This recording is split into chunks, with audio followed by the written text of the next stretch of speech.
I do not believe that income status determines contentment level. I would argue that a married couple where both of the people in the marriage are neurosurgeons or high society lawyers would struggle with contentment just the same as someone in our situation, which is mostly single income household. My husband is back in law enforcement now. Previously, he had been working blue collar. So, definitely enough to take care of us, enough to provide for our family. He's very wise and takes that very seriously. However, it's not something where he's just rolling in the cash and we have tons of disposable income and we have all these luxuries. It is still something that we really have to work at to be able to pay our bills and to be able to save and to be able to do all these things. So I know that a lot of people would say, well, here's some different ways that you can make more money. And while of course making more money would be fine and good, it would not solve the issue of contentment. That has to be solved right where I am now in order for it to ever be accomplished. Like, we are always going to have a lack of contentment if we don't resolve the issue right here where we are. I could acquire the nicest cars in the world and have the big farm and the house to go with it and the cabin in the mountains to retreat to and the fun trips all year long and all of these great experiences and things. But if I cannot lay my head down on the pillow at night and say I am fully satisfied with how today went, every part of it was not perfect, it never will be, but I can say that I enjoyed what I did, I enjoyed who I was doing it with and what I was doing it for, then I'm really never going to reach that actual sense of contentment. So today I just wanted to talk a little bit about some of the things that whenever I sit back and look at my life, I absolutely adore. These are things that I have prayed for, that I've wished for, that I've dreamt of for a really long time. So I just wanted to share them with you because they're not big things, they're really simple things, but they're really sweet things. They're beautiful things that just recenter me, bring me back to a place of simplicity and contentment, and hopefully they will do the same for you. One of the main things that helps me personally, this may not be an everyone thing, but I love to keep some form of a routine or rhythm. I like to know what's coming. I like to plan ahead. I like to know how to be prepared for things, how to help people, how to do my part. Every job that I've ever worked, I was just so eager when I first started to get past the training section so that I knew what I was doing, I could be left alone, and I could just do my job and do it well. And being a mostly stay-at-home mom and homemaker, like, I have the opportunity to build new skills all throughout my days, which is super nice and gives that creative freedom. But overall, like, I know the structure of our days, and honestly, I'm the one with the power to change that. I don't have the power to control when my children are going to drop naps and things like that. I have to be flexible in that sense. But for the most part, I have a lot of control over the rhythm of my days. In this current season, we attend a half-day preschool in the mornings. My daughters go there, and then I teach the pre-K class, and then we come home in the afternoon. We do quiet time. Now that both of my daughters have dropped their nap, we are transitioning into a full-on quiet time until about 2 to 3 o'clock in the afternoon. And then we will go out and get groceries, do our errands, go to the library, whatever it may be, and then come home and start working on dinner. Then we have family time and it's bedtime. And I just love that simplicity. I know that some people would lose their minds if their day was that predictable, but I thrive on it. Number 2 would be taking a break from doing all the things. This is something that I am trying to get a lot better at this year. I have started off the year 2025 with the word lighthearted in mind. That's really what I want to accomplish. And for me, what that looks like is getting some things off my plate that just leave me feeling frazzled and completely overdone by the end of the day. I want to be able to put all of my heart and energy towards the areas that I've committed to in life versus feeling like every part of my life is getting little leftover crumbs of me. Like, I want to be fully present, fully invested, fully creative wherever I am. And it's actually been really, really refreshing so far to step back from some of the extra that I could, to be able to say, this is where my heart was for a season, but right now it's just not so much. And I feel like the Lord definitely blessed that season. He used it. It was just definitely all from the Lord. But for a variety of reasons, I just need to step back and focus in on a few of these bigger things in order to truly be able to say that I gave them everything I had.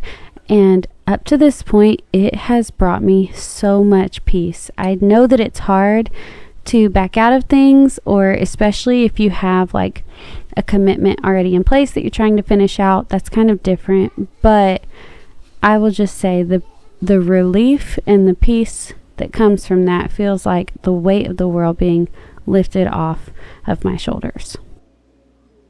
Number 3 is baking something from scratch. So this is more of a practical, you could implement as soon as you get home type of thing. If you're not already home, if you are home, you could go ahead and do it right now.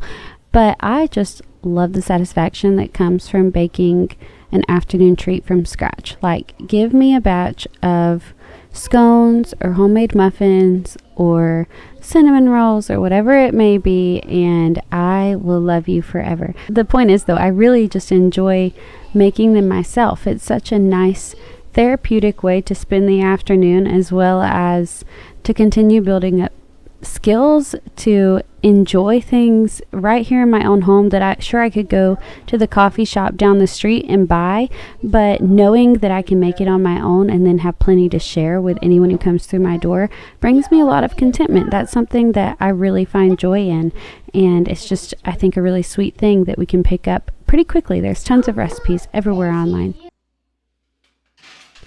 Number 4 is eating intentional meals, like 3 intentional meals throughout each and every day.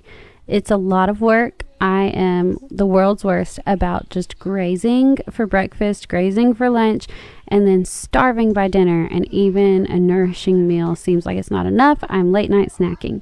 So I am really trying to do better about eating 3 nourishing meals a day. I would say that is something that definitely helps to bring contentment, because especially when they're eaten around the table with loved ones, even if it's just my 2 daughters. I mean, I love sitting around and breaking bread with them, sharing a meal together, asking, how's your day been so far? What's been the high? What's been the low? Just having little check-ins and silly conversations. It brings me back to the important things in life. It refocuses my perspective, and it just brings me back down to a point of whatever I might have seen on the internet earlier, whatever I might desire in my heart that I cannot obtain right now.